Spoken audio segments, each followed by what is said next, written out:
sur Europe 1. Culture Média.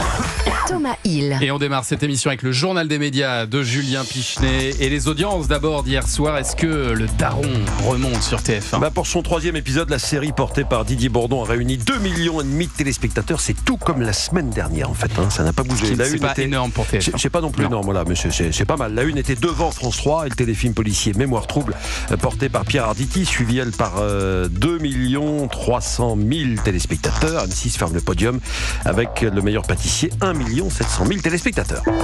Europe 1, le journal des médias. Et évoquons également les audiences du numéro de complément d'enquête diffusé hier soir sur France 2 et qui était consacré à la chaîne CNews. 1 80 000 téléspectateurs, c'est l'un des scores les plus faibles dans l'absolu. En part de marché, c'est un petit peu mieux que les derniers numéros avec 15% du public.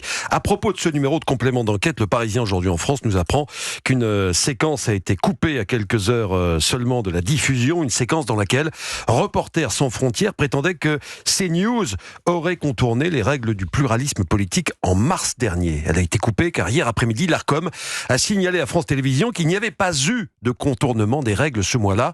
Sinon, nous serions intervenus, a précisé l'Arcom. De son côté, Reporters sans frontières maintient ses conclusions. N'ayant pas le temps de rajouter cet élément contradictoire dans son reportage, l'équipe de complément d'enquête a dû carrément couper la séquence sur ordre de la direction. Selon le Parisien aujourd'hui en France, qui évoque également l'affaire, cette sortie de l'Arcom a semé la zizanie, je reprends leur formule, hier dans les couloirs de France Télévisions. On rappelle que la commission d'enquête chargée d'analyser la neutralité de l'audiovisuel a commencé ses auditions en début de semaine. Et puis on revient au programme et ce sera l'un des événements du week-end, le grand retour du maillon faible sur M6. Le jeu mythique des années 2000, présenté à l'époque par Laurence Boccolini sur TF1, revient demain sur une autre chaîne, sur M6, avec Olivier Mine aux commandes. Olivier Mine qui fera ses premiers pas sur M6, donc après avoir quitté France Télévisions, c'était cet été. Il nous en a dit plus. Il nous a envoyé un petit message tout à l'heure sur son rôle d'animateur pince sans rire, qui va évidemment avec le format de l'émission.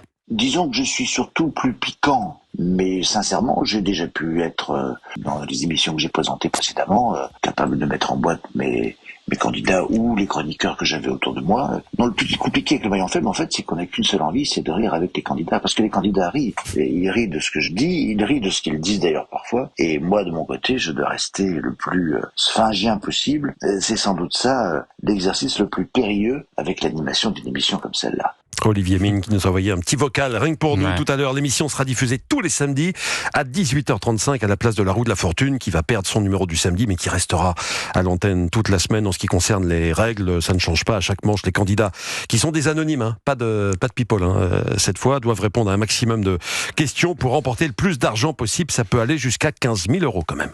Vous vous souvenez du maillon faible ? Vous regardiez le maillon faible, Carole, Stéphane, je suis sûr que oui. Non ? Avec Laurence Boccolini ? Non, vous regardiez pas ? Je suis pas les jeux, c'est pas votre truc. Non. Et la Star Academy, c'est votre truc ou pas ? Vous regardez la Star Academy ? J'ai regardé la semaine dernière une battle.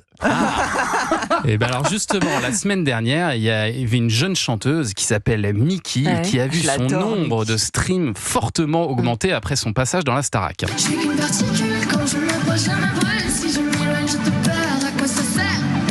Je suis qu'une particule. Pour gonfler ses écoutes, il y a deux solutions. Soit passer dans Culture Média, soit aller à la Star Academy. Elle s'appelle Miki, donc elle a 27 ans. C'était pas une inconnue avant son passage, mais là ça explose. Il y a une semaine, lors du Prime, Miki a interprété son titre Particule qu'on vient d'entendre avec la jeune académicienne Mélissa. Et depuis, les streamings explosent, plus 300% sur les plateformes ce week-end. Cette chanson, mais aussi tout l'album. Échec et mat, c'est la meilleure.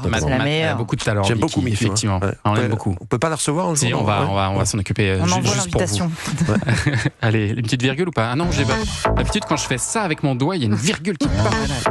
C'est génial. Faut arrêter de le faire avec le doigt, du coup, là-bas. Ça marche, moi aussi. C'est bon. Et puis après, pour terminer ce journal des médias, disons-le, j'avais bien raison depuis des mois.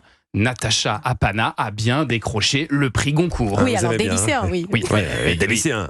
Faites moins de bruit quand même quand vous avez un pronostic qui s'est avéré foireux. Je le note.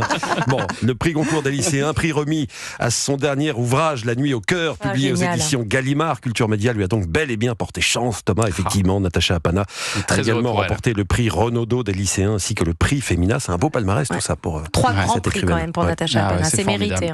Très très beau livre. Si vous ne l'avez pas lu, on vous recommande La nuit au cœur. Merci Julien pour ce journal des médias.